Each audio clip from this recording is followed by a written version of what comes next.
Mr. Chairman. If anybody follows my Facebook or my Twitter, my opinion on this is no secret. Compensation and benefits should not be paid out of reserve money. They should only be paid out of recurring revenues. So, having said that, this is a noble, somebody's trying to, hey, let's take some pain off the employees. I get that.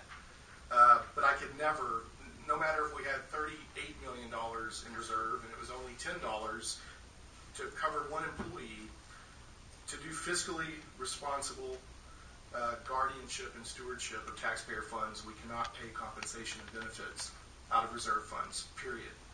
That's just not the right way to do it. So, if we wanted to get this to a yes, either now or at the end of the year, if we could find a way, and the comptroller and others would have to, okay it, to say, you have enough money in the general fund to do this, then I might be a yes. Even though I personally don't think when I'm paying about $800 a month out of my own pocket on insurance for myself and my family, that $10 is that big of a deal. But that sounds like I don't care, and I do care. So if we could find a way to do this out of the general fund, I'd be open to the discussion. But this is the Public Safety Reserve Fund and the Emergency Reserve Fund. You do not use that for compensation of benefits.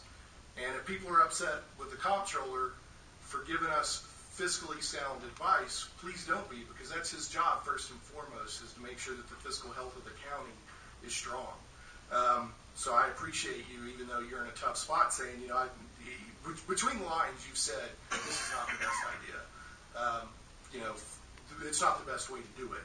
So, if people want to come back and say it's in the general fund, or if we want to revisit this during the budget session and fund this as a benefit, as compensation out of the general fund, I will be more than happy to discuss that.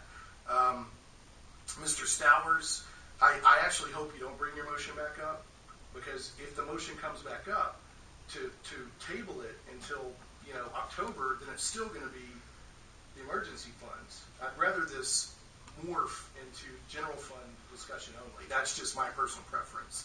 So, having said that, if we can find a way that is fiscally responsible to cover this $10 per pay period, our employees work hard. Let's try to find it, but not this way. This is a classic example of good intentions, but wrong execution. Now, I have one more thing I want to say, and I don't want an answer right now. Well, I can have this discussion offline, but I'd like to know where this came from, because it didn't come from HR, as far as I know. Somebody had to sit down and say, it costs this much and we can cover out of the reserve fund.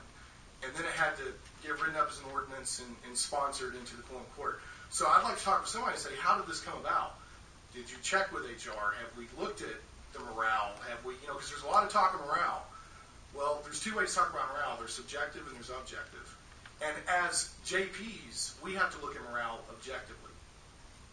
We need statistics, okay? Because our first and foremost job is to make sure that the county as a whole is healthy.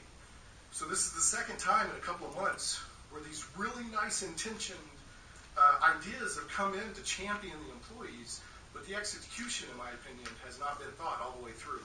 So I'd like to kind of know where this one came from. And like I said, I'm not trying to put anybody on the spot publicly, but I would like to have a discussion with you to know how we got to this as being the ordinance. And I'm all about the employees, but this is not the way to do it. If we can find a way to do it out of the general fund, I'll be happy to look at it. But I'd only do that if the comptroller and the treasurer probably said, yeah, the money's there, that we can do it out of recurring revenues. Thank you very much. I yield the floor. Great.